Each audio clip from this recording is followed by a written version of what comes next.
सुदूर अंचल में नैनीहाल के पोषक तत्व को लेकर भारी अनियमितता दिखाई दे रही है। यह समूह द्वारा औपचारिकता का निर्वहन करते नजर आ रहे हैं। हम बात कर रहे हैं जाम कुटनी केंद्र और माझी कुटनी आंगनबाड़ी केंद्र की, जहां पर बीते दिनों दोनों केंद्र से कार्यकर्ता नदारद थी तथा शासन द्वारा वितरण किए जाने वाले खाद्यान्न की कमी थी, जिस पर पखांजूर महिला बाल विकास विभाग के अधिकारी जागेश्वर पराते प्रभारी ने जांच दल गठित कर जांच के लिए भेजा गया था, मगर मामले में अब तक कोई कार्रवाई नहीं की गई। वहीं केंद्र पर नन्हे बच्चों को वितरण किए जाने वाले खाद्यान्न, दाल, चावल, अचार, आटा, सोयाबीन, पापड़ इत्यादि सामग्री जिस मात्रा में उपलब्ध होना था वो नहीं दिखी। ज्ञात हो कि यह दोनों केंद्र विवेक नगर सेक्टर के अंतर्गत आता है, जिसका संचालन महिला बाल विकास बेलगाम समूह द्वारा किया जाता है।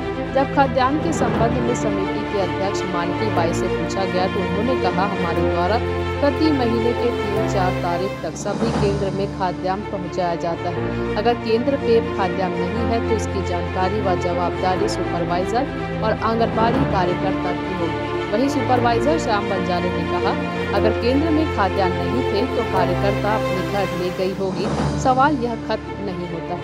दरअसल मामला कमीशन खोरी का है। शासकीय योजना के अंतर्गत गरीब कुपोषित बच्चों के लिए सरकार यह योजना संचालित कर उन्हें भरपेट खाना, पोषक आहार उपलब्ध करवाता है, मगर सुपरवाइजर और समिति की मिलीभगत से यह खाद्यान्न केंद्र तक पहुंचता ही नहीं है। पखांजूर महिला विकास विभाग के CDPO जागेश्वर पराते ने कहा, जांच के लिए गए थे। आंगनबाड़ी कार्यकर्ता ने कहा, सभी सामग्री को अलमारी में बंद कर रखे थे। जांच चल रही है, बहुत जल्द रिपोर्ट को उच्च अधिकारी को सौंपा जाएगा। अभी एक मामला सामने आया था जहां पर आंगनबाड़ी कार्यकर्ता और सहायिका दोनों केंद्र से नदारद थी। क्या इस पे किस प्रकार से जांच हुई सर, क्या कार्रवाई हुई? एक मामला सामने आया था कुछ दिन पहले, समाचार पत्र में प्रकाशित किया गया था कि केंद्र बंद पाया गया है करके। तो इस संबंध में जांच कराया गया है इसके बारे में। तो जिस हिसाब से वहाँ जांच रिपोर्ट मिला है, रिपोर्ट के अनुसार आगे की कार्रवाई की जाएगी। पर अभी जाम कुटनी में सहायिका का पद खाली है, नियुक्ति की प्रक्रिया चल रही है।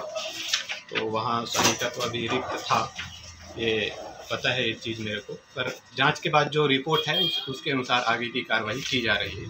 सर वहाँ देखा गया था कि पोषक आहार की मात्रा भी कमी थी, जिस मात्रा में वहाँ पर केंद्र में उपलब्ध होना था वह नहीं पाया गया। इसके जवाबदार कौन है, जिम्मेदार कौन है सर? जांच रिपोर्ट में तो इसमें उस दिन कार्यकर्ता नहीं थी वहाँ, है ना। तो उस दिन जितने बच्चे थे उस दिन के लिए ये बता रही है, जांच के लिए अपने यहाँ मैडम गई थी, मैं तो नहीं था उस समय। तो पोषक आहार एक दिन का, उस दिन का जितना बनाना था निकाल के रखे थे। उस दिन कार्यकर्ता चूँकि एब्सेंट थी तो अलमारी में रखी थी वो पोषक आहार, उसको लॉक करके रखी थी, ऐसा बताया जा रहा है। और जब बाकी जांच रिपोर्ट में जो रहेगा उसके अनुसार कार्रवाई की जाएगी।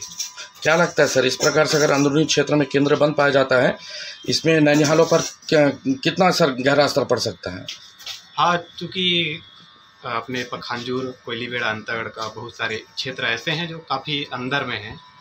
तो ये चीज़ बंद रहना तो नहीं चाहिए, पर निरीक्षण पर्यवेक्षण इसके बारे में भी जानकारी लिया तो होता ही रहता है निरीक्षण पर्यवेक्षण।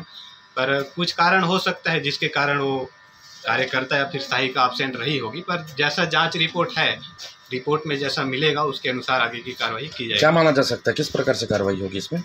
जांच रिपोर्ट में जो दोषी होगा उसके ऊपर जरूर कार्रवाई की जाएगी। किन स्तर पे कार्रवाई की जाएगा, जिला लेवल पे कि ब्लॉक लेवल पे? क्योंकि अब ब्लॉक लेवल पे तो हम लोग को कार्रवाई करना पड़ेगा और जिला लेवल पे प्रस्तावित करना पड़ेगा कार्रवाई के लिए। तो कार्रवाई के लिए जिला लेवल पे भेजा जाएगा। क्या जांच टीम गए थे उनको? हाँ, जांच टीम गया था, जांच करा लिया गया है। तो वहाँ अपने